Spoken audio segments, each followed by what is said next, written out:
Boa noite para todos. Não sei se vocês estão me vendo, porque eu acho que aqui na sala não está aparecendo ainda, Ana. Está aparecendo só você no TI. Ah, não sei se continua destacando. Boa noite. Então, em primeiro lugar, eu gostaria de agradecer os organizadores do Congresso, especialmente a Gabriela Abdelaz, presidente do Congresso, e também a Ana por todo esse suporte técnico, né? Então, hoje a gente vai falar sobre os pilares do sistema imunológico, né? Inflamação, na verdade, nos pilares do sistema imunológico. Então, em tempos de pandemia, nunca se falou tanto da importância de se ter um sistema imune saudável, né? Um sistema imune capaz de controlar infecções sem causar danos aos nossos próprios tecidos. E isso depende de um balanço da resposta imunológica. E é completamente influenciado pelas nossas escolhas, pela qualidade de vida, pelos nossos hábitos, desde a alimentação até a forma como a gente faz o manejo do estresse. Então, nessa mesa, o que a gente vai discutir são as consequências do desequilíbrio em alguns dos pilares deste controle, que podem afetar este controle da resposta inflamatória. Tá? Especialmente, vamos falar da microbiota, do manejo do estresse e da qualidade do sono, as consequências do desequilíbrio desses pilares para o sistema imunológico. E eu tenho aqui a alegria de ter 3 cientistas maravilhosos, que eu admiro muito, 2 mulheres incríveis, cientistas competentes e também militantes em causas que eu muito acredito, como a própria valorização da mulher na ciência, e o Moisés, que é um profissional maravilhoso, que tem um olhar nobre e sensível ao outro. Tá? Então, a gente vai dar início aqui à mesa, eu vou introduzir os palestrantes de acordo com a sua palestra, e lá no final a gente vai fazer um debate, vamos selecionar algumas perguntas do chat para que eles possam responder. Tá? Então, vamos dar início com a professora Angélica Tomás Vieira, que é professora adjunta no Departamento de Bioquímica e Imunologia do ICB, da Universidade Federal de Minas Gerais. Ela é membro afiliada da Academia Brasileira de Ciências, pesquisadora 2 de produtividade do CNPq, e mais importante, ela é mamãe da Estela e do Rafa. Ela recebeu prêmios importantes, como, por exemplo, o Prêmio para Mulheres na Ciência de 2018, promovido pela L'Oréal, Unesco, Academia Brasileira de Ciências, e também o Prêmio para Young Woman in Science e a Teresa Kipnis, ambos promovidos pela Sociedade Brasileira de Imunologia. Mais recentemente, ela teve o seu projeto selecionado pelo Serrapilheira, num edital altamente concorrido. Ela tem mais de 50 artigos publicados e um extraordinário fator H de 29 para uma jovem e linda pesquisadora com menos de 10 anos de doutorado. Hoje ela vai falar, então, sobre o eixo microbiota e inflamação. Com você, Angélica. Obrigada, Karina, pelo convite, pela apresentação. E eu estou extremamente feliz, né, de participar desse simpósio, desse congresso, e falar um pouquinho para vocês do que eu venho trabalhando e do que eu estou desenvolvendo nos últimos anos como minha linha de pesquisa. Deixa eu só colocar a apresentação. Ups.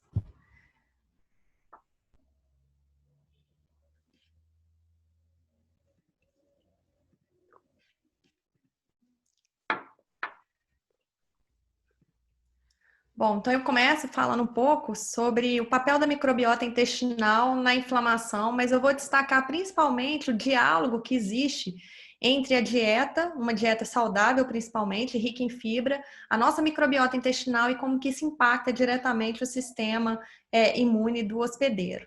E eu gosto sempre de começar dizendo, né, que a gente, que a nossa microbiota, principalmente a microbiota comensal, aquela benéfica, ela tem vários efeitos importantes para o hospedeiro, como, por exemplo, na defesa, a colonização a vários agentes patogênicos, oportunistas, tem um papel muito importante em regular o sistema imunológico e vários processos inflamatórios que eu vou destacar durante essa apresentação. Mas eu vou destacar também um papel que já é clássico, bem clássico, conhecido da microbiota, que é o de suprir o hospedeiro com nutrientes essenciais, principalmente através do metabolismo de nutrientes que não são digestíveis pelo próprio hospedeiro. Nesse sentido, a nossa microbiota tem um papel metabólico extremamente relevante, e esse papel metabólico que a microbiota tem para o hospedeiro, ela é tão relevante como, por exemplo, do nosso órgão metabólico, que é o fígado. E eu gosto sempre de dizer que a gente está realmente casado com a nossa microbiota, porque ela está presente tanto na riqueza quanto na pobreza, assim como na saúde e na doença. E nós vamos conseguir enxergar um pouquinho isso durante a minha apresentação. E um dos aspectos importantes também de destacar e falar sobre a microbiota é o quão diversa ela é. Então, após o projeto Genoma, né, junto com a metagenômica, já foi mostrado que existe uma diversidade muito grande de espécies de micro-organismos que compõem a nossa microbiota, né? Não só bactérias, que é a grande maioria dos micro-organismos que fazem parte da microbiota, mas também alguns vírus, né? Alguns bacteriófagos, vírus que infectam bactérias, mas também como fungos e alguns outros micro-organismos. E é no intestino onde vive a maior parte desses micro-organismos, né? Como já falado, as bactérias são as que, dentro desses micro-organismos, são as que mais estão abundantes. E um dos aspectos interessantes dessa diversidade é que essa diversidade da microbiota, ela está extremamente relacionada com o estado de saúde do indivíduo, e ela é construída a partir do desenvolvimento do sistema imunológico. A colonização da microbiota, ela se dá desde o início, desde o nascimento, né? E essa diversidade de composição dos micro-organismos da microbiota, ela vai ser direcionada juntamente com a maturação do sistema imunológico. E é interessante que durante até os 3 anos de vida do indivíduo, que é mais ou menos a idade onde o sistema imune do indivíduo começa a estar mais maduro, mais preparado, é quando se dá essa maturação também da colonização da microbiota. E é por isso que a gente vê que a microbiota tem uma relação extremamente direta com o nosso sistema imune. Na verdade, a microbiota e o sistema imunológico do hospedeiro, ele é reflexo um do outro. Então, eu gosto de pôr essa imagem porque a gente sabe que qualquer alteração que aconteça na nossa microbiota vai alterar o nosso sistema imune. Assim como qualquer alteração do sistema imunológico vai alterar a nossa microbiota. Então, por isso que existe um diálogo muito forte, muito constante entre esses dois aspectos. Nesse sentido também, a gente sabe que existem vários fatores que podem impactar a composição da microbiota intestinal, principalmente. Dentre vários fatores, como a própria genética do hospedeiro, o tipo o tipo de nascimento, né, seja parto normal ou por cesárea, o uso de medicamentos, principalmente antibióticos, ou mesmo processos infecciosos e respostas inflamatórias a diversas doenças, podem alterar a composição. Mas eu vou destacar aqui a dieta como um dos principais fatores que estão envolvidos na alteração dessa microbiota. E a dieta é interessante porque ela pode, dependendo do tipo de dieta, se é uma dieta, por exemplo, rica em fibra, ela pode alterar a composição da microbiota para um estado que a gente chama de simbiose, onde vai existir um equilíbrio da microbiota intestinal, levando, né, com que essa microbiota comensal, por exemplo, ela acaba produzindo vários fatores importantes para o indivíduo, né, como ácidos graxos de cadeia curta, que eu vou destacar muito nessa apresentação, levando a uma regulação do sistema imunológico e então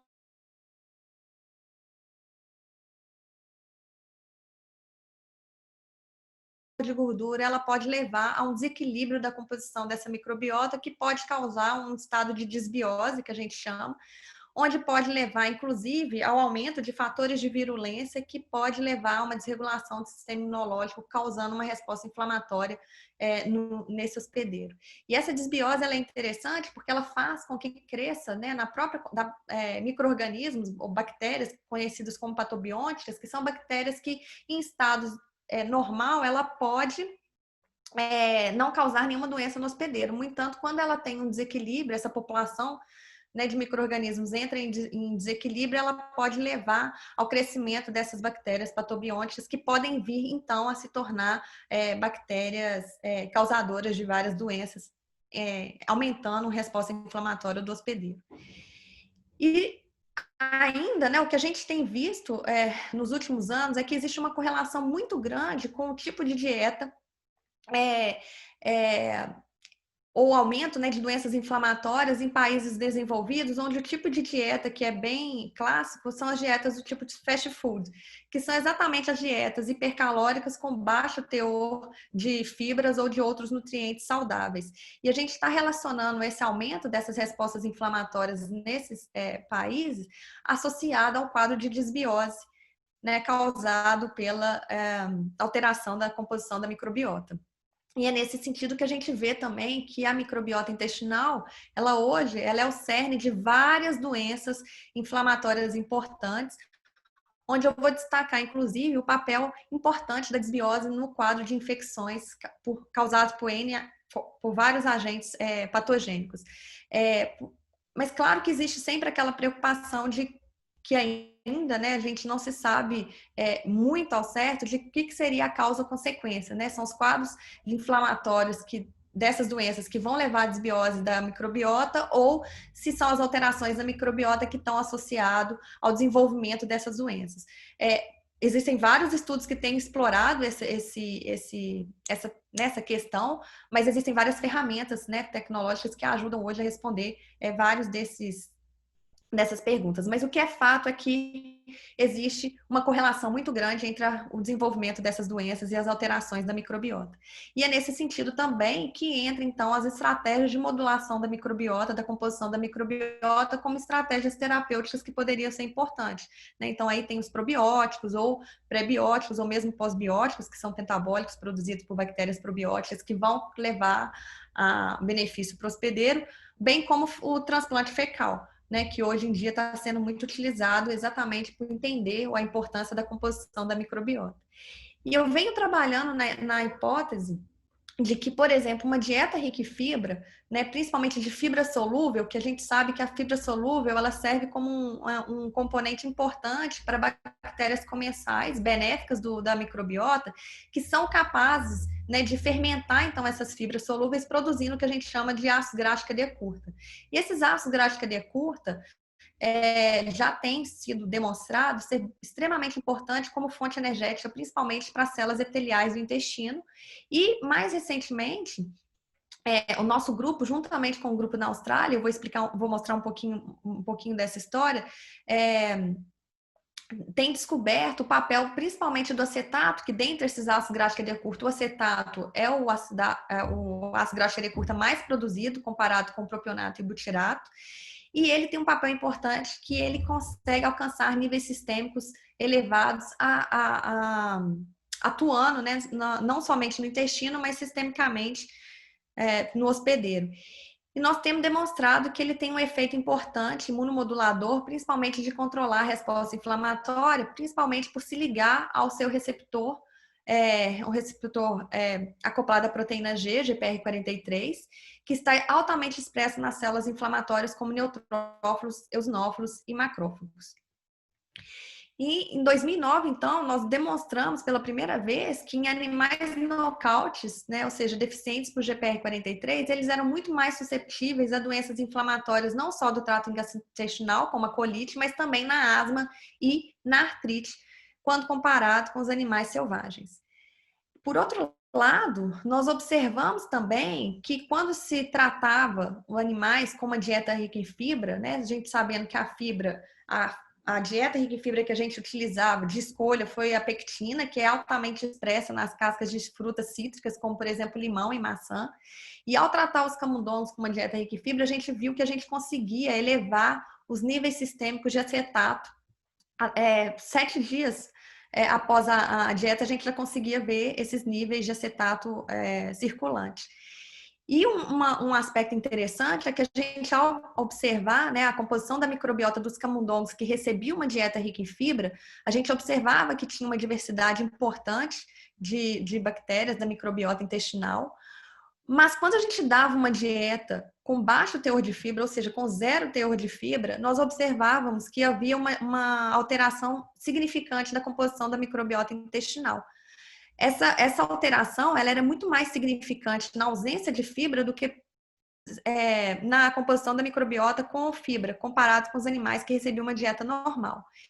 E essa alteração da população da microbiota intestinal, dos animais que recebiam baixo teor de fibra, né, que, como low fiber, era muito semelhante à composição da microbiota intestinal dos animais GPR43 knockout, o que sugeria para a gente que as alterações ou fenótipo que esses animais GPR43 de susceptibilidade à infecção, à inflamação apresentava, poderia estar associado com a alteração da microbiota intestinal.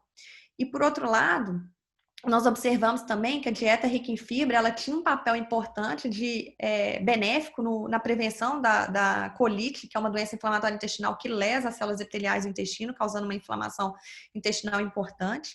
E nós não observávamos, né, esse efeito benéfico quando dava uma dieta pobre em fibra para os animais tratados com a low fiber e induzido colite. E um mecanismo, né, que a gente explorou desse efeito da fibra parecia ser dependente da ativação de um complexo de proteína intracelular chamado inflamassoma, né, quando a gente via que tinha um aumento da ativação da caspase 1, que é uma proteína importante do complexo do inflamassoma, e o aumento da IL-18 nos animais, nas células epiteliais do intestino dos animais tratados com uma dieta rica em fibra, o que não era observado na dieta com baixo teor de fibra.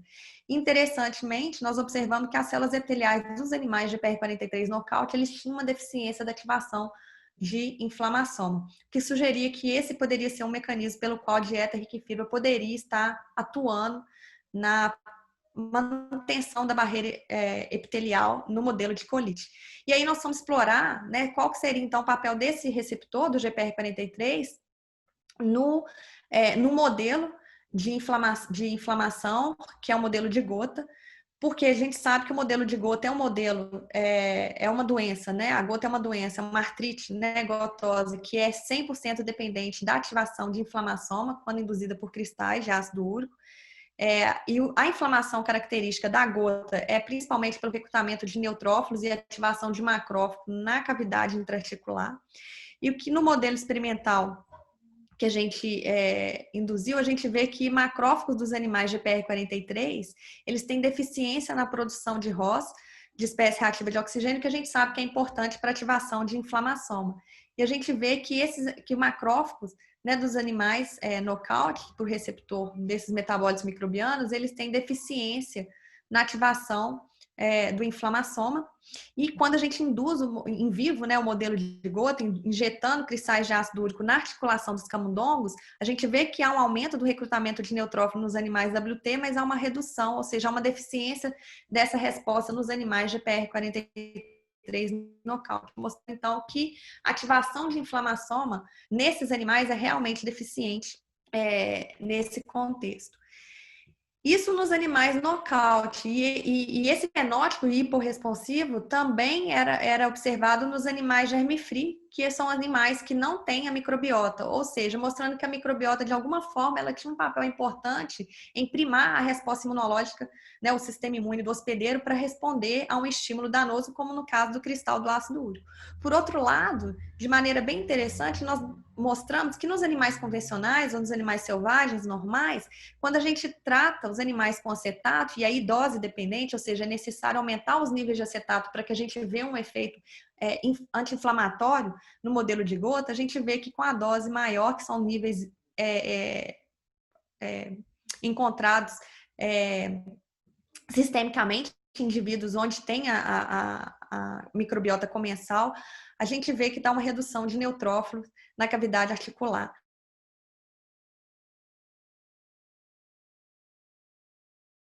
Tem um aspecto bastante interessante onde a gente vê que o tratamento com acetato ele parece ter um efeito pró-resolutivo, uma vez que ele não inibe a resposta inflamatória, mas sim resolve mais rapidamente, reduzindo o número de neutrófilos na cavidade articular dos camundongos tratados.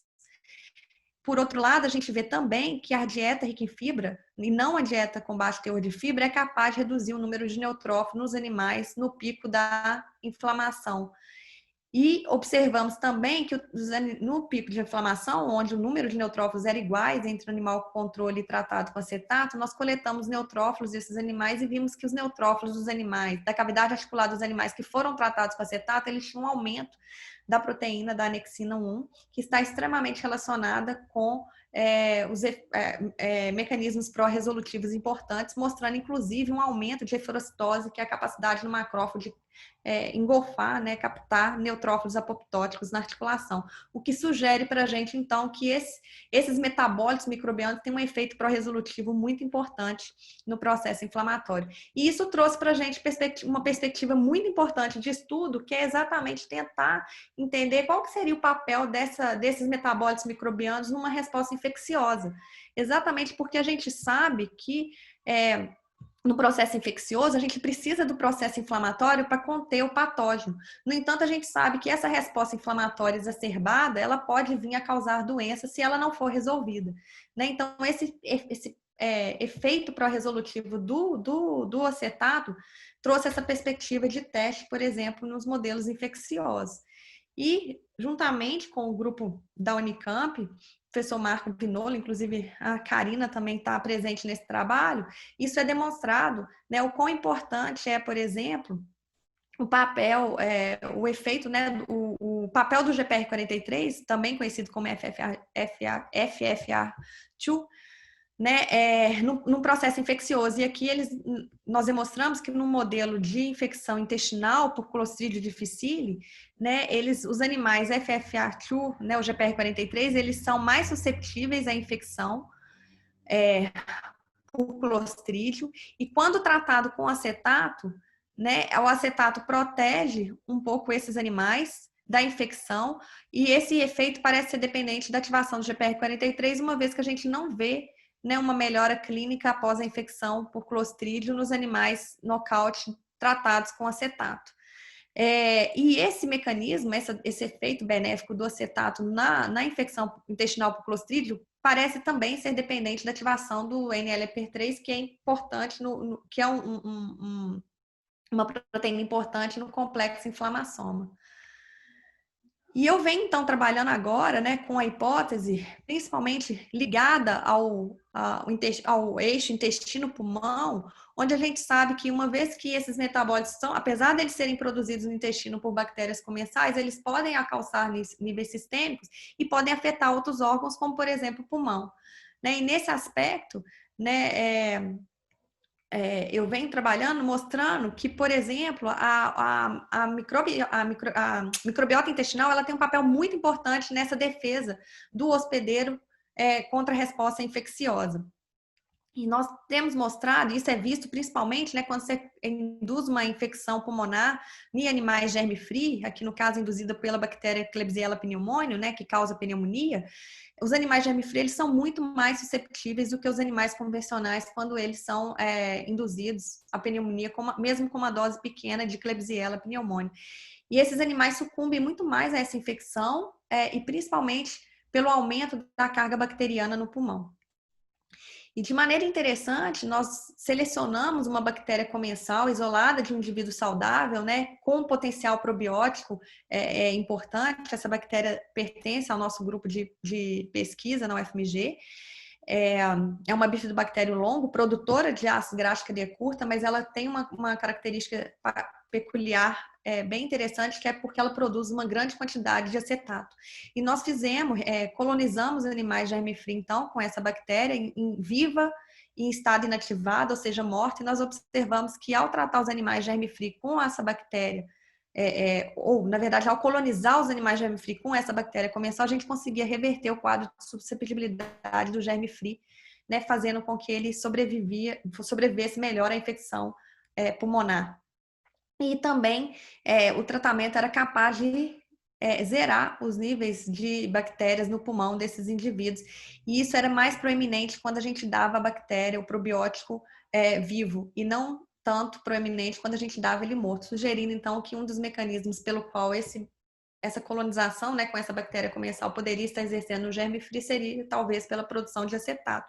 E de fato, quando a gente trata animais convencionais, normais, né, com acetato, a gente consegue ver que ele protege um pouco os animais da infecção e reduz, é capaz de levar à redução da carga bacteriana no pulmão após a indução da pneumonia.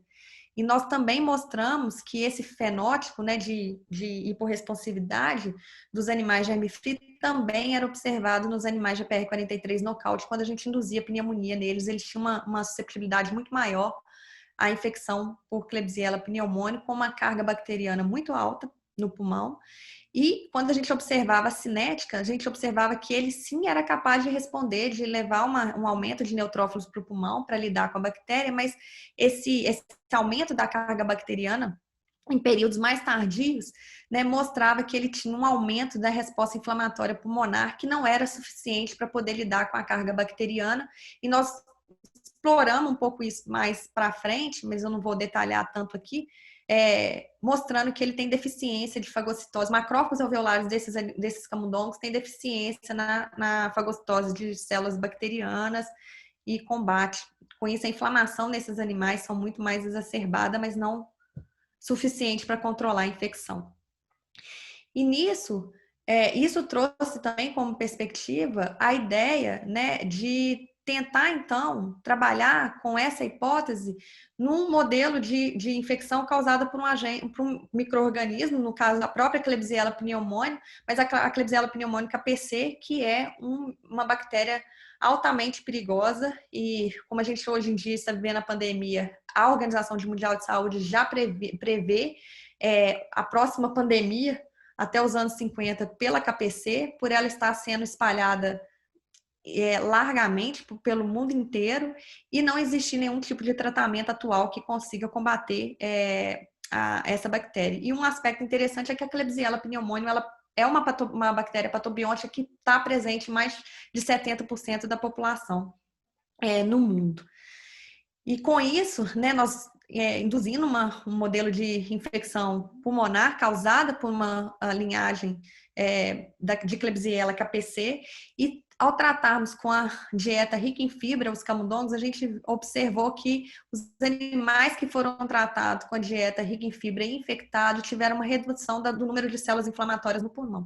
E só para lembrar que nós usamos a fibra, a dieta rica em fibra em pectina, e dosamos ácido gráfico de cadeia curta, e dentro dos ácidos gráficos de cadeia curta que produzido por essa dieta, o acetato é o maior produtor e não tem diferença na produção de butirato e propionato.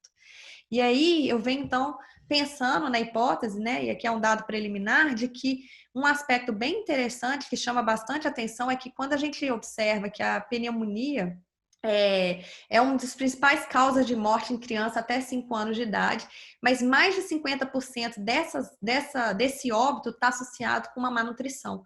E aí, a hipótese, né, que a gente tem levantado é que será que essa má nutrição poderia estar associado com um quadro de deficiência, por exemplo, de fibra? E isso sim está associado com o aumento crescente de problemas com micro-organismo resistente a antibióticos, né? Então a nossa hipótese é essa, de que a desbiose poderia estar da microbiota poderia estar associado com essa grande letalidade. E de fato, quando a gente trata camundongos com a dieta com baixo teor de fibra, ou seja, com zero teor de fibra, a gente consegue ver que há uma resposta inflamatória exacerbada comparado com os animais que foram infectados com a KPC, mas não tratados com uma dieta normal. E só para finalizar, né, esse papel protetor desses metabólitos microbianos, eles não parecem ser, no pulmão, não parecem ser só dependentes em respostas inflamatórias bacterianas, mas também em respostas virais. Então, recentemente, né, o grupo também aqui do Brasil demonstrou o papel, principalmente, esse trabalho é super legal, inclusive, mostrando que a dieta rica em fibra também tem um papel protetor numa infecção respiratória induzida pelo RSV, né? E onde a gente vê que a dieta rica em fibra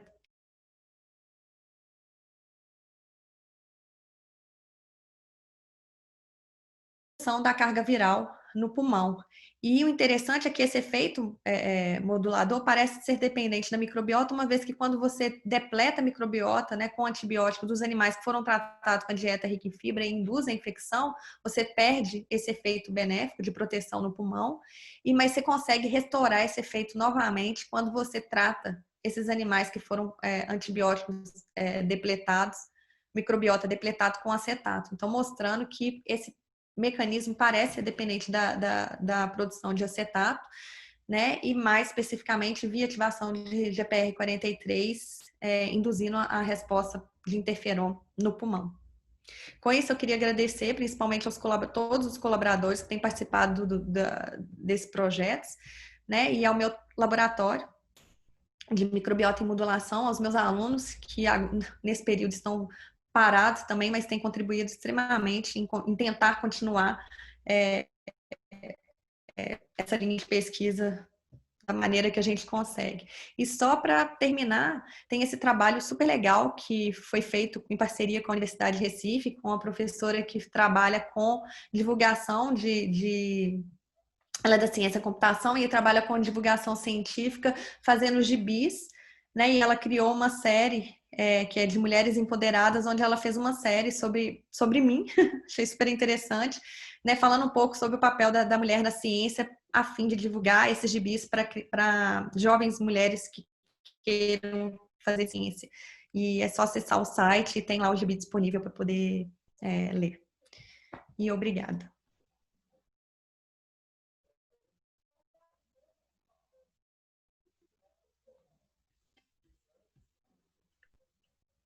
Maravilhoso, Angélica. Maravilhoso, parabéns, muito obrigada. Amei o gibi. Depois eu vou falar um pouquinho, porque a Mônica também tem um gibi, a Dona Ciência. Quando eu for apresentar, eu falo um pouquinho mais. Mas maravilhoso. Então, agora vamos passar para o Moisés. Então, o Moisés Bauer, ele é professor titular de imunologia da Escola de Ciências da Saúde e da Vida, da PUC, do Rio Grande do Sul. Ele também é membro do Conselho Executivo do International Society of Neuroimmunomodulation, dos Estados Unidos, e pesquisador 1B do CNPq. Ele publicou mais de 120 artigos em periódicos científicos, além de 2 livros incríveis que eu recomendo muito, que podem ser encontrados na Amazon, que é Imunossenescência e Imunopsiquiatria, que vai falar sobre as bases imunológicas das doenças psiquiátricas. É o tema que ele vai abordar agora para a gente. Obrigada, Moisés, por ter aceito o nosso convite e estar aqui conosco.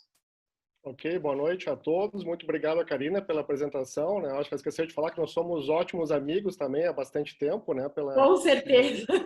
Muito tempo. É o ponto mais importante você esqueceu de falar, né?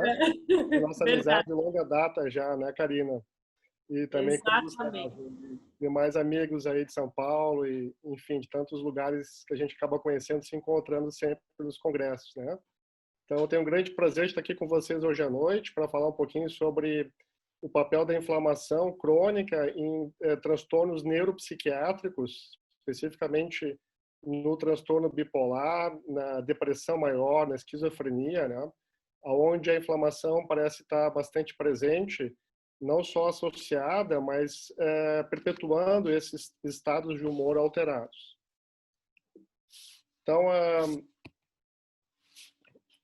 eu queria apresentar, em primeiro lugar, para vocês essa ideia hipocrática de saúde, né, que é bastante antiga, já 370 a.C., o médico Hipócrates, ele lançou essa ideia que perdurou na medicina durante séculos, onde o estado de saúde era devido ao equilíbrio desses 4 humores que circulavam no corpo humano.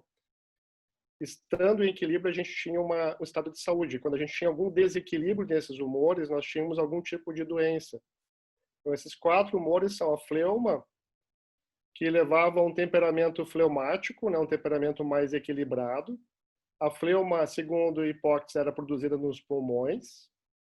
Nós tínhamos também o sangue, né, onde que dava aos sujeitos um temperamento, como vocês estão vendo nesse cartoon, né, amoroso, um temperamento sanguíneo.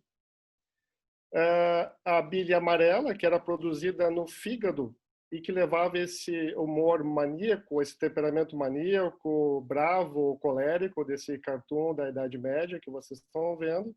E, por último, a bile preta, que era produzida no órgão linfóide, que é o baço, né? E que levava as pessoas, quando estavam em desequilíbrio, a um estado de humor melancólico. A palavra melancolia é interessante que ela quer dizer literalmente bile negra. Melos, do grego, é preto, e coli quer dizer bile. Então, quando a gente se refere à depressão, a gente está falando em bile negra, né, que era produzida no órgão linfóide. Então, vejo que interessante essa visão hipocrática. E essa área de transtornos do humor, né, do papel de marcadores biológicos desses transtornos do humor, vem se dedicando nas últimas décadas a entender um pouquinho mais sobre essa inflamação que circula, né, que talvez a gente poderia chamar de bile preta novamente, e que afeta diretamente esses transtornos do humor. Então, a minha fala de hoje nesse simpósio vai ser para explicar um pouquinho para vocês como que esse estado inflamatório crônico nesses transtornos do humor contribuem para essas doenças crônicas, né, que acometem em grande quantidade milhões de pessoas anualmente. Certamente, nesse momento de pandemia, nós teremos casos não apenas de pessoas, né, sofrendo mais dessas doenças, mas novos casos também surgindo em função do isolamento social, das várias questões impostas nesse momento de pandemia. Então, nessa apresentação, eu vou apresentar para vocês a primeira parte, já que esses transtornos neuropsiquiátricos estão associados com inflamação. Será que a gente pode definir essa inflamação crônica, sistêmica nesses sujeitos como uma resposta típica inflamatória?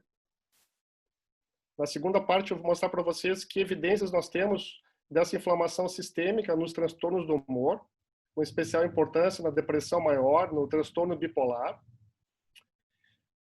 Na terceira parte, vou mostrar para vocês como que esses marcadores inflamatórios, essa inflamação sistêmica, induz a neuroinflamação, né? Como é que a inflamação sistêmica se conecta com o sistema nervoso central, levando à neuroinflamação. E, por último, rapidamente, novas perspectivas terapêuticas utilizando anti-inflamatórios para a gente tratar esses transtornos do humor.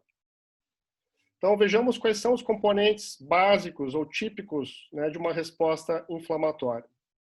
Nós podemos separar em qualquer resposta inflamatória esses 4 componentes ou pilares que estão presentes em qualquer tipo de resposta inflamatória, seja ela uma resposta inflamatória de origem infecciosa, né, que a professora Angélica falou bastante, ou também de origem asséptica ou estéril, que também a professora Angélica mencionou. Nós temos indutores onde danos teciduais promovem uma série de marcadores que eu já passo para vocês no próximo slide, ou padrões moleculares presentes em micro-organismos se ligam, né, de forma direta em receptores da membrana celular, como os toll-like receptors, por exemplo, ou no inflamassoma, né, que a professora Angélica já apresentou para vocês. Então, nós temos sensores em células do sistema imune, mas também em células do sistema nervoso central, capazes de conectar esses indutores, né, esses sinais provenientes de dano celular ou diretamente de micro-organismos. Muito bem, quando nós temos indutores se ligando em sensores, uma resposta inflamatória ela dá início quando nós observamos a produção de mediadores inflamatórios, como, por exemplo, as citocinas pró-inflamatórias TNF-alfa, IL-1, IL-6, IL-18, que a Angélica falou, etc. E esses mediadores inflamatórios, muitas vezes, saem da inflamação local e passam a atingir sistemicamente vários tecidos, como, por exemplo, o fígado, né, gerando a produção de proteínas de fase aguda, isso é bem conhecido em estados de inflamação aguda, influenciando o débito cardíaco, agindo diretamente na musculatura do coração, influenciando a hematopoese e, de interesse para a fala de hoje, influenciando o nosso comportamento, porque atinge diretamente o cérebro a gente vai ver como que esses mediadores inflamatórios sistêmicos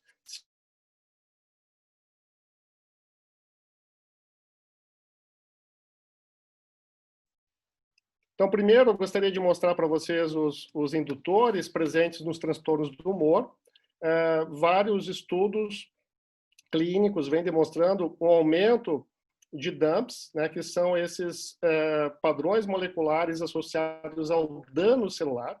Esse dano celular é visto, por exemplo, diretamente em células do sistema nervoso central, em pessoas estressadas, cronicamente, em pessoas com transtorno bipolar, em estudos pós-mortem, é claro, né, em pacientes que tiveram depressão maior também, onde se verificou um aumento no sangue e também no tecido cerebral de ácidos nucleicos, de ATP extracelular, de ácido úrico, que a Angélica falou, de heat shock proteins, ou HSPs, HMGB1, uma proteína presente no núcleo das células, que também é produzida mediante o choque, né, ou a destruição celular, e S100-beta. Todas elas são DUMPs bem conhecidos dos imunologistas, mas que estão aumentados nos transtornos, em todos os transtornos neuropsiquiátricos. Pacientes com depressão, que eu falei, pacientes com esquizofrenia também, ou bipolares apresentam uma elevação na circulação, no plasma desses marcadores conhecidos como DUMPs. Ou seja, nós temos indutores circulando, né, importantes da inflamação asséptica ou estéril. Por outro lado, uma série de estudos recentemente vem demonstrando que existe também uma possibilidade de uma disbiose intestinal, que nessa área foi chamada de leaky gut, onde mediadores produzidos por bactérias, a nossa microbiota intestinal, incluindo não só ácido graxo de cadeia curta, mas entre outros mediadores, altera a produção de serotonina, de GABA, a nível local, no intestino e também a nível do sistema nervoso central, altera a produção de citocinas do intestino, que acabam modulando a comunicação direta com o sistema nervoso central, via inervação vagal ou via outras formas de comunicação que a gente já vai discutir brevemente. Então, essa translocação bacteriana que é observada nos transtornos psiquiátricos, né, com esse leaky gut, com essa alteração microbiana intestinal, leva a sinais indutores de PAMPs, que são padrões moleculares associados a micro-organismos presentes na nossa microbiota. Então, ligando a fala da Angélica, né, essa desbiose intestinal também é observada em pacientes com transtornos neuropsiquiátricos e pode ser uma forma de conectar esses indutores, né, a algum sinal, algum receptor que a gente vai ver alterado também em células desses pacientes. Então, vejamos agora quais são as evidências que nós temos sensores ativados, né, em pacientes com transtornos neuropsiquiátricos. Então, os principais, existem vários receptores de padrões, eu não vou deter a falar sobre todos, mas eu gostaria de focar a atenção de vocês a dois principais tipos de receptores de padrões, tanto de PAMPs ou de DUMPs, que estão presentes na superfície extracelular, em todas as células da imunidade inata, mas também células da imunidade adaptativa e outros tipos celulares presentes também em demais tecidos. Então, os toll-like receptors, por exemplo, constituem uma dúzia ou mais de receptores capazes de ligar esses sinais de PAMPs ou de DUMPs, sinalizam ativando vias de sinalização intracelular, como, por exemplo, MAP-kinases ou NF-κB, aumentando a produção desses mediadores que eu já vou mostrar para vocês, que são as citocinas pró-inflamatórias. Uma outra forma de sentir esses indutores, né, de perceber esses indutores, é através do inflamassoma, que a professora Angélica já comentou na sua apresentação, né, entre elas a proteína NALP-P3, que é uma das proteínas mais importantes desse complexo inflamassoma, que é capaz também de se ligar a alguns DUMPs importantes, né, incluindo ácido úrico, ATP, entre outros, que são produzidos quando nós temos algum dano celular em algum tipo de tecido. Então, vejamos quais são as evidências que nós temos agora nesses transtornos do humor, para que nós tenhamos realmente esse segundo mecanismo, pilar importante da inflamação, que é a presença de sensores ativados para sinais inflamatórios. Então, No estudo com pacientes bipolares do tipo 1 eutímicos, ou seja, tratados, né, medicados, que não estavam em fase de mania ou em fase de depressão, nós vimos que os pacientes com transtorno bipolar tinham um aumento, uma expressão tanto em células da imunidade inata, mas também em células T, de receptores Toll-like do tipo 1 e 2. E quando a gente utilizou agonistas in vitro para ativar esses receptores especificamente, nós vimos que esses dois receptores, o TOL1 e 2, são os mais ativados nos pacientes com transtorno bipolar em relação ao grupo de controles saudáveis. Então, sugerindo que havia uma sinalização, né, via Toll-like receptor exacerbada no transtorno bipolar. Um outro estudo também identificou que o inflamassoma possivelmente está também ativado em pacientes com depressão e depois, posteriormente, em pacientes também com transtorno bipolar, isso foi visto. Então, existe uma maior expressão do NALP-P3 em pacientes com depressão maior, assim como também no transtorno bipolar. Uma maior produção de citocinas, IL-1-beta, IL-18, maior ativação de caspase 1, né, que está associada com a ativação do NALP-P3. E, de forma bastante interessante, in vitro, foi demonstrado que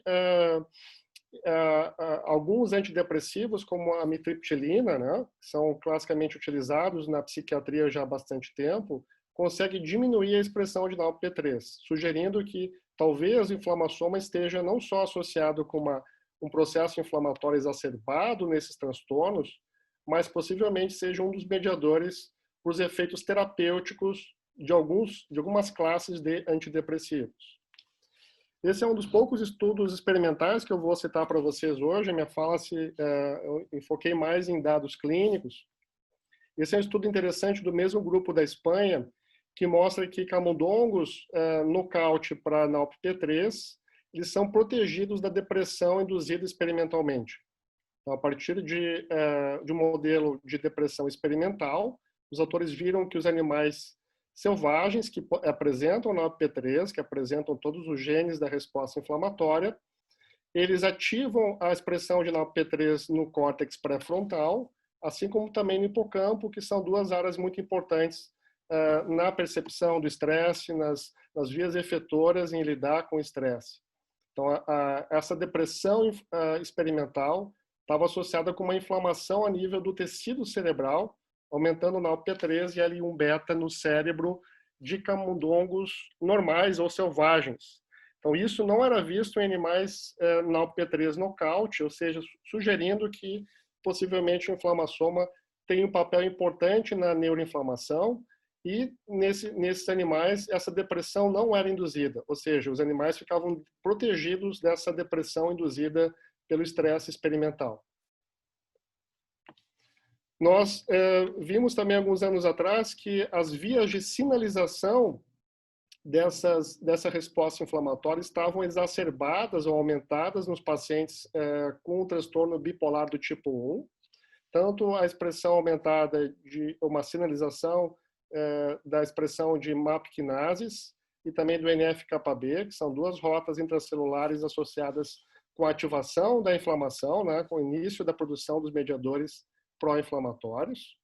Nós vimos isso no estado basal dos pacientes e controles, saudáveis, mas também após o estresse agudo experimental, que é o protocolo da Universidade de Trier, onde o sujeito é induzido uma fala em público acoplada junto com um teste aritmético, a pessoa fica muito estressada, e a gente simulava com isso o impacto do estresse agudo numa população humana, né? Nesse caso, pacientes bipolares e também sujeitos saudáveis.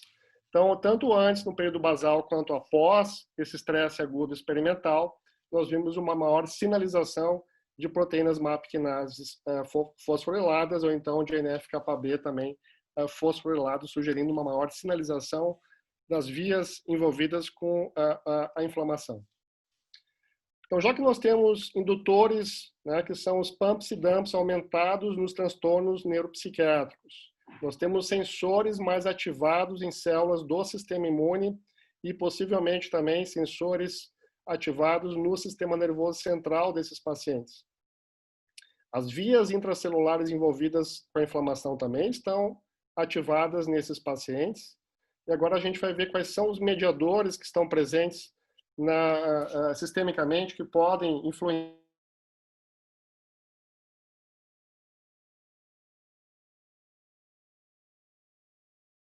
ou mesmo com a doença de Alzheimer. Em todos esses transtornos neuropsiquiátricos são observados um grande aumento na circulação, no plasma, das citocinas pró-inflamatórias, todas elas que vocês conhecem, dos seus receptores solúveis, de proteínas de fase aguda, como a proteína C reativa ou PCR, também de um aumento de estresse oxidativo sistêmico, né, que está associado com inflamação sistêmica.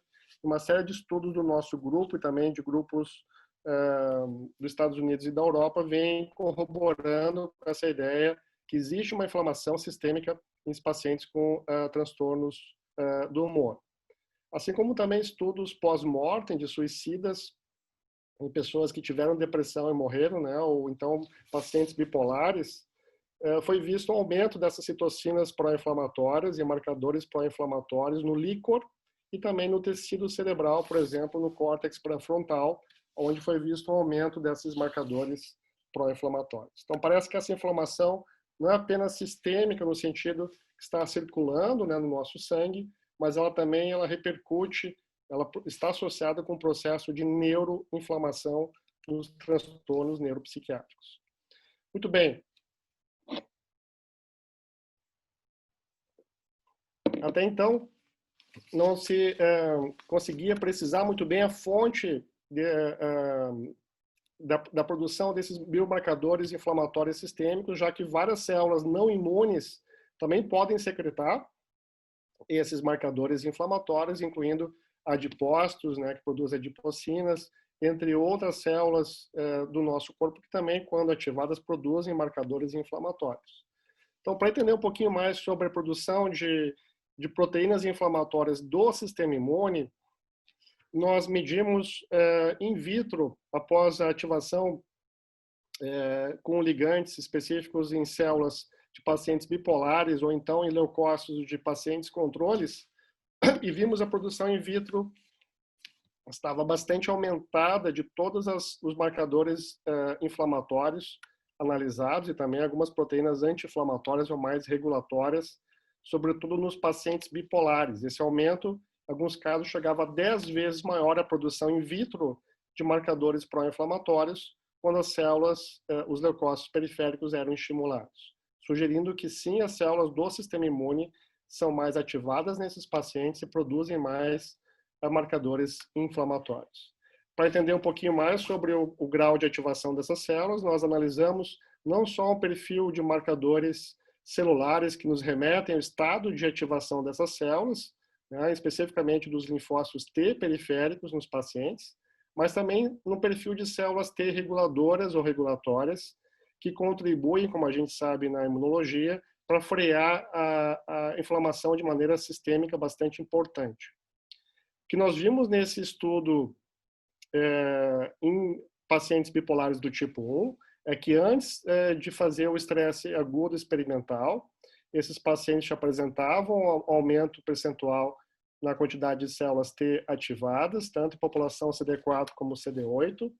Uma diminuição de células T regulatórias ou reguladoras foi observada nos pacientes no período basal em relação ao grupo de controles saudáveis, mas após o estresse agudo experimental, o que nós vimos foi um efeito oposto, né, ao que era esperado da resposta fisiológica ao estresse. Ou seja, em sujeitos saudáveis, sem depressão, sem transtorno bipolar, diminui a produção de células T ativadas após o estresse experimental e aumenta a produção de células T reguladoras. No entanto, os pacientes bipolares apresentavam o oposto, né? Apresentavam um aumento maior ainda, com maior intensidade da quantidade de células T ativadas no sangue periférico e uma diminuição ainda mais significativa, né, de células T reguladoras, diferindo largamente da resposta fisiológica, né, ao estresse experimental observada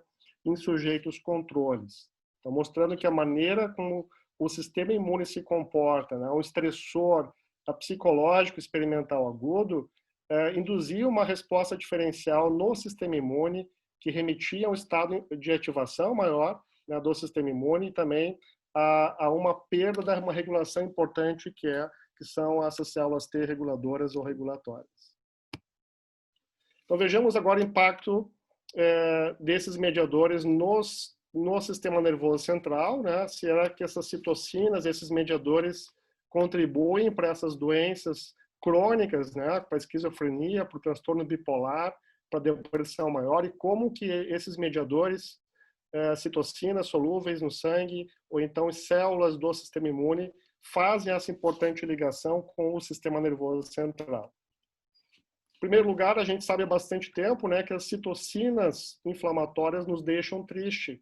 Todos vocês que tiveram uma infecção importante num quadro febril, né, tiveram uma alteração comportamental, entre elas um estado de humor para baixo, né, uma tristeza temporária, uma sonolência também associada a esse efeito das citocinas pró-inflamatórias no cérebro.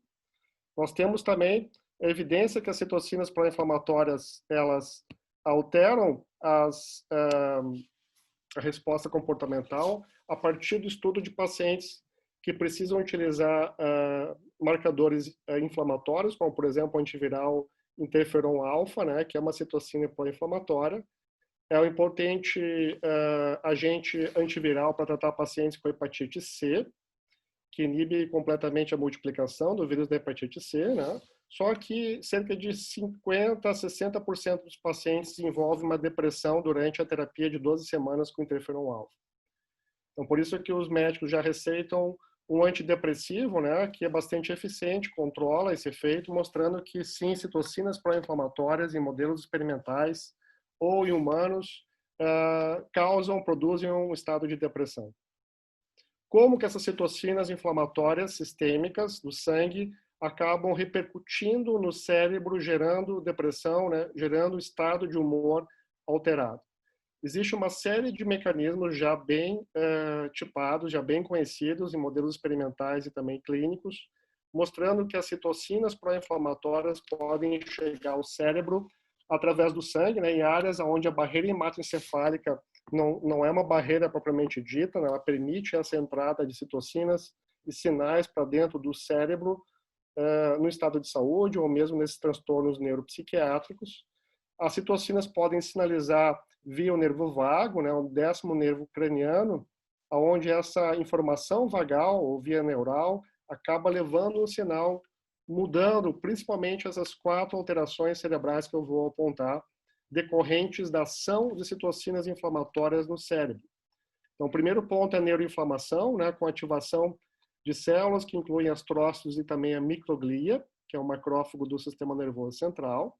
Essas células ficam ativadas e produzem mais mediadores pró-inflamatórios no cérebro, levando a uma excitotoxicidade, um aumento de glutamato cerebral.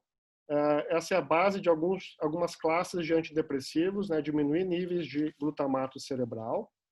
As citocinas pró-inflamatórias, via esse fenômeno de neuroinflamação, reduzem os níveis cerebrais de monoaminas, como a serotonina. Essa é uma outra base farmacológica de uma outra classe de antidepressivos, que visam aumentar as reservas de serotonina no cérebro, como, por exemplo, a fluoxetina.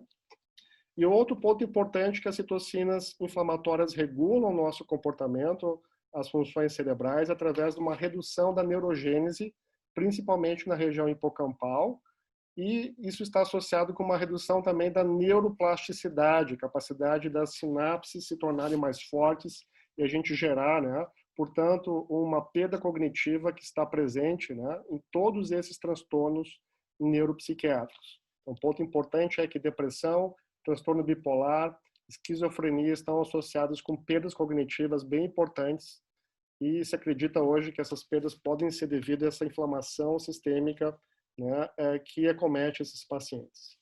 Uma outra via que vem sendo discutida mais recentemente é a via leucocitária, onde a presença de células do sistema imune no líquor, nas meninges, e também numa recém-descrita ou redescoberta de vasos linfáticos cerebrais, que permite um crosstalk, ou uma conversa entre macrófagos, principalmente, mas também linfócitos T, dessas regiões de interface, né, de fora do cérebro para dentro do cérebro, modulando as funções cerebrais. Então, para dar um pequeno exemplo para vocês, o papel de células T, ditas pró-cognitivas, nesses transtornos, né, pode ser devido ao seguinte aspecto. Uma é a influência dessas células diretamente em processos cognitivos,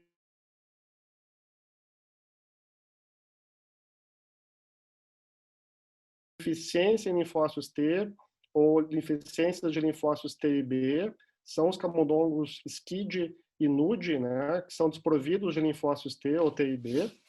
Esses animais, quando são colocados em modelos comportamentais para avaliar aspectos de memória, de aprendizado, eles respondem fracamente em relação a um grupo de animal selvagem, né, que não é imunodeficiente.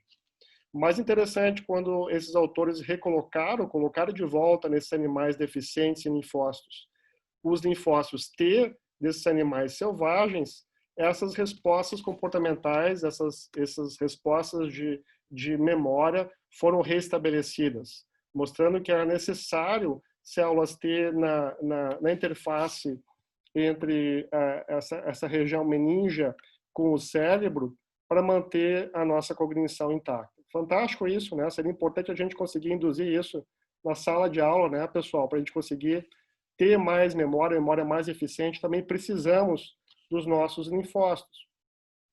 O que é interessante também é que a presença ou a falta desses linfócitos T nessa região meningia ou de vasos linfáticos cerebrais, ela é importante para impedir, por exemplo, o processo de neuroinflamação que é visto em todos esses transtornos neuropsiquiátricos. Então, como que essas células T, quais são as células T que protegem para a neuroinflamação que é vista nesses transtornos neuropsiquiátricos? Então, esses modelos experimentais mostraram que a presença de células T que secretam IL-4 nessa região meningia com o cérebro, né? Essa IL-4 ela passa para o parênquima cerebral, aumenta a produção em algumas áreas chaves, incluindo o hipocampo, de BDNF, que é uma neurotrofina muito importante para fazer a plasticidade cerebral envolvida com a memória. Da mesma forma, essa produção cerebral de L4, derivada de linfócitos TCD4, ela induz os macrófagos nessa região meningia a um perfil mais anti-inflamatório ou regulatório, chamado M2. Da mesma forma, quando nós não temos essas células T pró-cognitivas, né, existe uma falta de produção de L4 no cérebro, o que foi visto nesses estudos é que existe uma polarização agora para um perfil de macrófagos mais M1, que é pró-inflamatório, e que, por sua vez, induz uma neuroinflamação com muita ativação de microglia. A microglia é um importante macrófago, digamos assim, do sistema nervoso central. Ela corresponde aproximadamente até mais de 10% do total de células do cérebro. Então, nós temos uma grande quantidade de micróglia no sistema nervoso central, que cumpre papéis muito importantes em regular a força sináptica, a fagocitar sinapses que não são produtivas e produzem citocinas pró-inflamatórias quando ativadas. Portanto, a microglia ativada vem sendo bastante estudada em transtornos neuropsiquiátricos. Quando a gente corrige essa ativação, a gente impede essa ativação da microglia ou microglia, por exemplo, utilizando o antibiótico minociclina, que é bastante eficaz em inativar a microglia, a gente restabelece esses modelos experimentais de depressão e de estresse que foram onde isso está sendo bastante documentado. Com isso, eu chego à parte final da minha fala, onde eu apresentei para vocês até agora evidências que existe sim um perfil pró-inflamatório nos transtornos do humor, incluindo a depressão, o transtorno bipolar, a esquizofrenia. Eu não tive tempo, mas esses marcadores foram associados com uma piora clínica desses transtornos. Então, quanto maior o nível desses biomarcadores inflamatórios no sangue, pior o desfecho clínico, ou existe uma piora clínica, né, correspondente nesses pacientes. Então, haja visto que a inflamação está presente nesses transtornos, será que anti-inflamatórios são efetivos para o controle da depressão, do transtorno bipolar? E a resposta é sim. os estudos bem controlados, placebo controlados, que eu estou aqui resumindo nesse slide, mostram eficácia clínica tanto de anticorpos que bloqueiam a produção de TNF, né, bloqueiam o receptor solúvel de TNF, ou a própria molécula, que é a citocina TNF, que é pró-inflamatória, são eficazes em melhorar a depressão maior, e também existe evidência já para transtorno bipolar. E alguns estudos mostraram que a eficácia desses anticorpos bloqueadores de TNF ou de outras citocinas são mais eficazes, inclusive, do que um grupo tratado com antidepressivo clássico. Esse outro estudo utilizou o inibidor de COX-2, associado com sertralina, que é um antidepressivo, e o grupo que recebeu esse anti-inflamatório mais antidepressivo, ele melhorou mais ao longo de 6 semanas da sua depressão do que o grupo tratado apenas com antidepressivo, mostrando o papel sinérgico, né, de melhorar a eficácia terapêutica utilizando drogas anti-inflamatórias bem comuns, né, que os médicos conhecem muito bem há bastante tempo. Esse outro estudo interessante, também de intervenção clínica, né, ensaio clínico, mostrou a eficácia maior desse anticorpo anti-TNF, sobretudo nos pacientes com depressão que partiam do nível de PCR, de proteína C reativa, mais alto do que pacientes que tinham uma inflamação mais baixa. Portanto, talvez seria interessante a gente utilizar, sim, drogas anti-inflamatórias, especialmente em pacientes que têm um nível de inflamação basal mais alto. Com isso, eu gostaria de concluir, né, que nessa área de imunopsiquiatria vem mostrando que a bile negra, né, lá, que o Hipócrates definiu como sendo importante, associada com o estado de melancolia. Possivelmente a gente chamaria isso hoje de inflamação, né, de inflamação sistêmica, essa bile negra, que os pacientes com transtornos clássicos neuropsiquiátricos, como depressão, esquizofrenia, transtorno bipolar, todos eles apresentam os 4 componentes, os 4 pilares de uma típica resposta inflamatória estéril, e existe uma evidência também dessa disbiose intestinal, ou seja, sinais tanto de uma inflamação estéril ou de uma disbiose intestinal envolvidos diretamente, né, nessa inflamação sistêmica. E essa inflamação sistêmica está associada com uma piora clínica, com neuroinflamação e comorbidades inflamatórias importantes desses pacientes, onde se verifica uma comorbidade muito maior de doenças cardiovasculares, de doenças autoimunes, por exemplo, em todos esses pacientes. Intervenções no estilo de vida trazem certamente benefícios clínicos, isso já foi visto, intervenções como, por exemplo, redução de peso, né, melhoras na dieta, que fecha com a fala da professora Angélica, mas também exercício físico tem uma grande melhoria nesses pacientes com transtornos neuropsiquiátricos, possivelmente por reduzir essa inflamação sistêmica, né, que é tão vista nesses transtornos. Da mesma forma, existe uma esperança que probióticos consigam corrigir esses pacientes que têm essa disbiose microbiana. Isso tem uma relevância clínica, talvez, em estudos futuros nesse tipo de doença, né?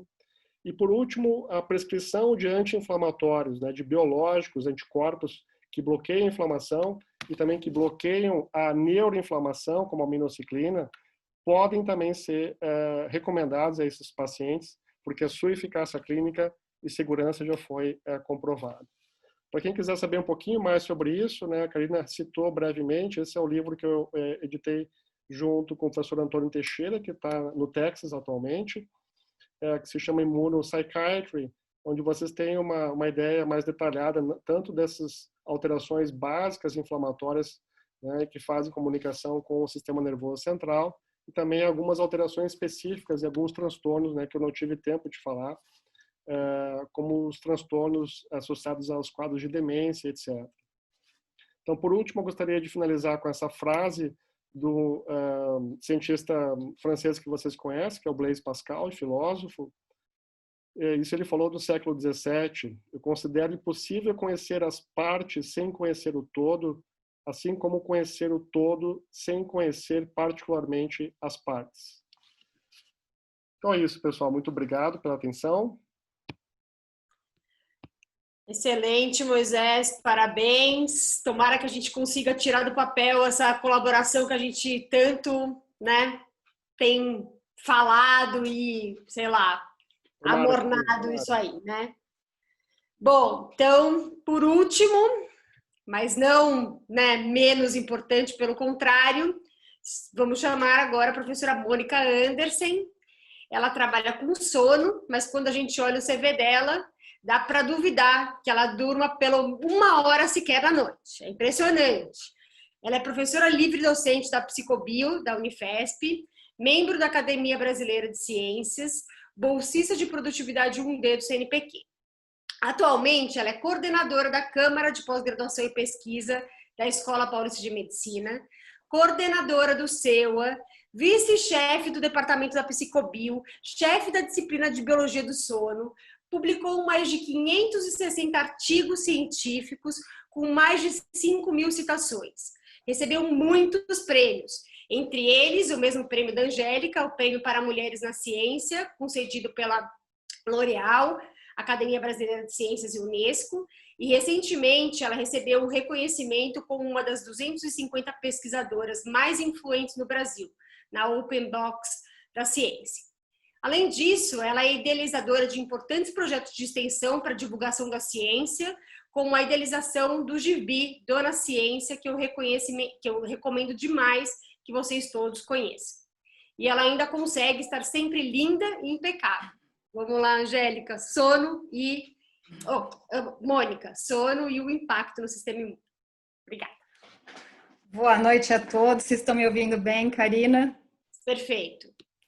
Boa noite. Eu queria agradecer a Karina, uma parceira de longa data, por esse convite tão honroso para participar do Congresso Acadêmico da Unifesp. Eu vou, da melhor forma, ser concisa e tentar convencer vocês que sono é importante. Desde a época da faculdade, eu era uma fã do sistema imune. Confesso que eu não era uma das melhores alunas no sistema imunológico aí da faculdade, mas sempre achei interessante e aprendi com Karina, com Daniela Santoro, com Anderson Sanunes, a importância. E agora vamos tentar integrar isso da melhor forma. Eu vou tentar passar para vocês um pouco mais do sono, porque nós temos experts aqui, seja a Karina, que segundo Anderson é um dos maiores nomes do sistema imunológico do Brasil, a Angélica, que deu uma aula incrível, e o Moisés, mostrar a importância do sono para todo esse funcionamento do sistema imunológico. A gente pode pensar no advento da energia elétrica, depois a gente tem uma sequência de imagens que nos distraía, porque isso já é passado, a televisão. Aí na década de 90, uma coisa extraordinária, que se não fosse ela não estaríamos integrados nesse momento de pandemia, e a pandemia que mudou completamente o padrão de sono da nossa sociedade também. Se a gente imaginar que a luz expandiu o tempo de vigília, a pandemia modificou o nosso ritmo. E agora nós somos adeptos e dependentes, seja dessas plataformas que existem por aí, que até então eram usadas, mas não de forma corriqueira e cotidiana, e isso faz com que agora existe até uma síndrome, que é Zoom fatigue. Imaginem vocês.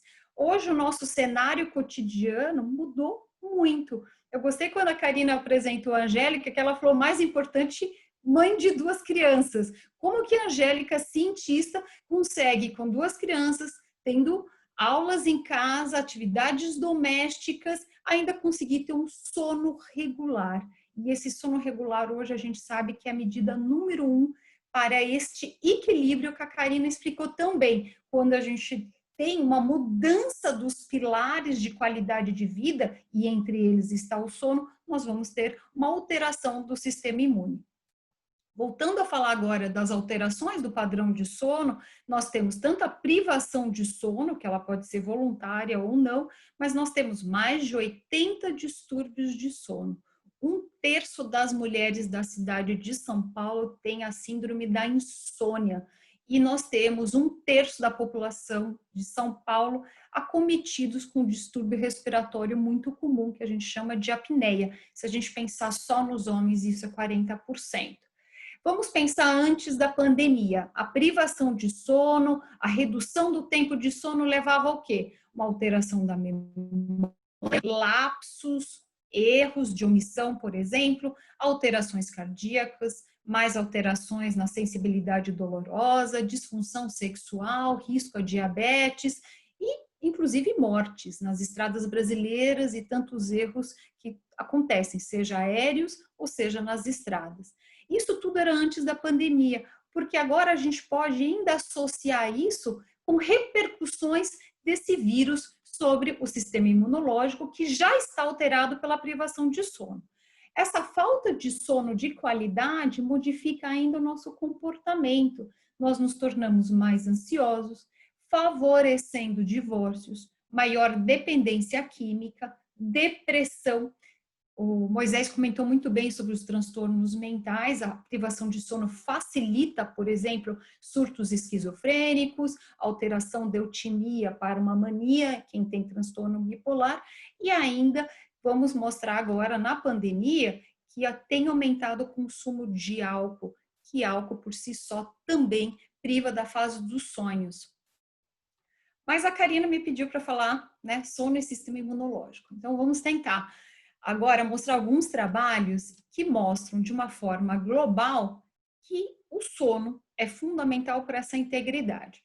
Os diversos estudos até agora mostram o quê? Por exemplo, diminuição do número de linfócitos, alteração da produção de citocinas, que o Moisés comentou muito bem, deixa a gente triste, aumenta a suscetibilidade a infecções. E aqui que eu quero gastar mais tempo.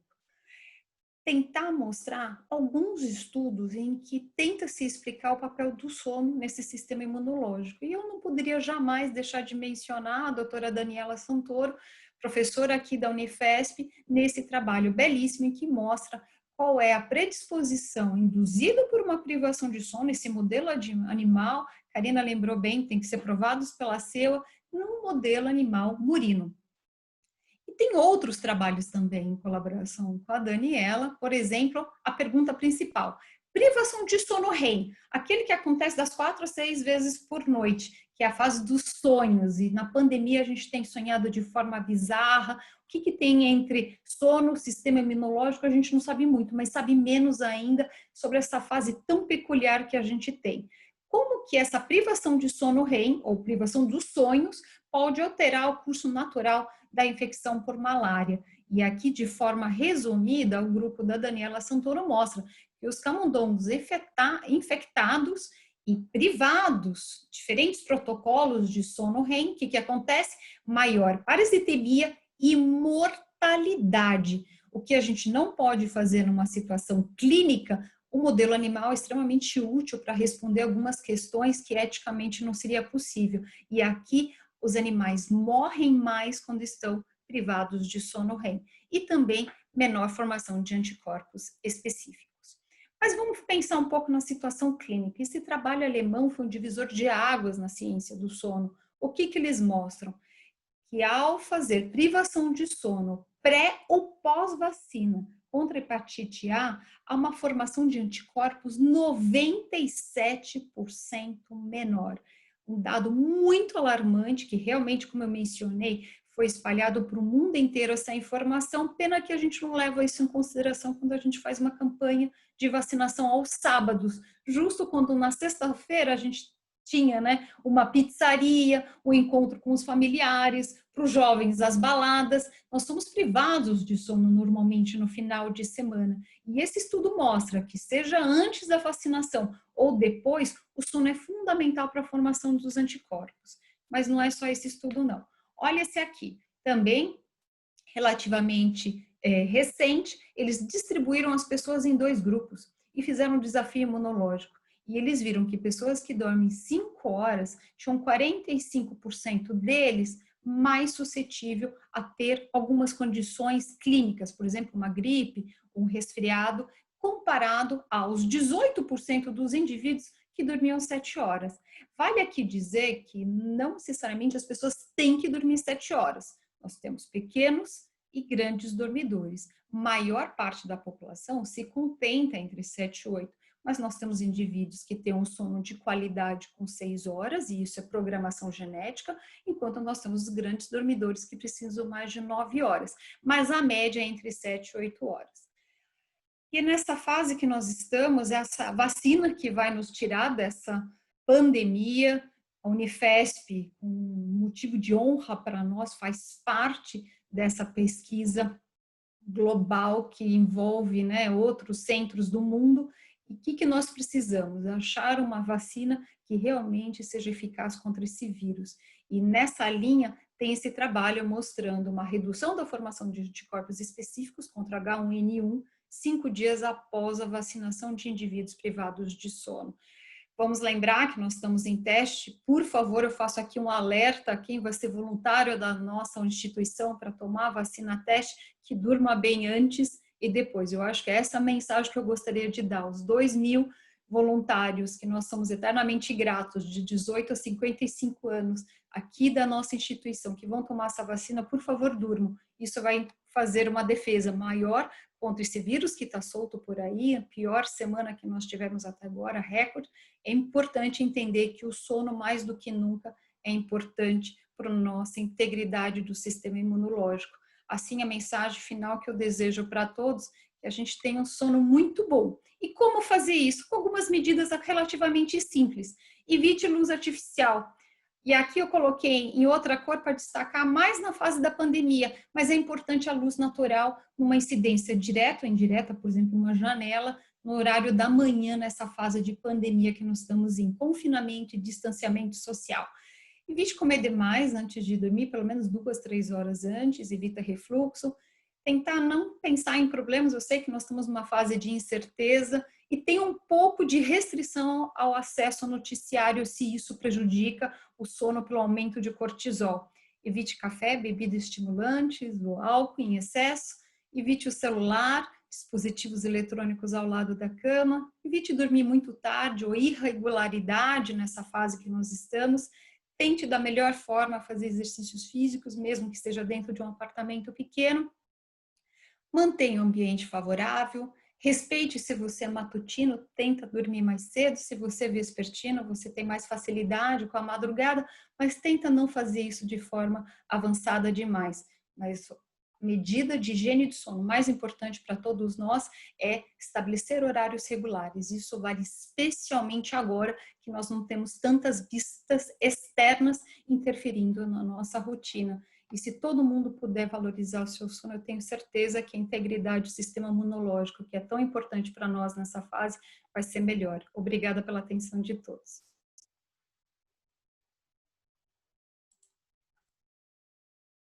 Muitíssimo obrigada, Mônica. Excelente, como sempre. Estou muito feliz. Nós tivemos em torno de 1.000 participantes só no site oficial aqui do Congresso, sem contar no YouTube. Tá? Então, muitos elogios. Infelizmente, a gente não vai conseguir responder todas as questões. Eu já coloquei aqui no chat o e-mail de vocês, então vocês estarão à disposição para responder as perguntas que a gente não consegue discutir agora, porque nosso tempo é muito curto. Então, como ele é muito curto, eu acho que a gente pode fazer um apanhado geral, uma mensagem final, um take-home message, e eu acho que nada mais justo do que aproveitar este momento, né, da pandemia para que a gente possa fazer essa mensagem relacionando essas questões da qualidade de vida, que envolve não apenas uma boa alimentação, como uma maneira correta da gente manejar o estresse, incluindo a qualidade do nosso sono, para que a gente entre num equilíbrio da resposta inflamatória. Então, de uma maneira geral, Angélica, começando por você, o que você tem a falar a respeito de disbiose e Covid? Inclusive, uma das perguntas foi, será que já tem algo relacionado, por exemplo, a transplante fecal? Então, essa é a pergunta para você. Tá bem rapidinho.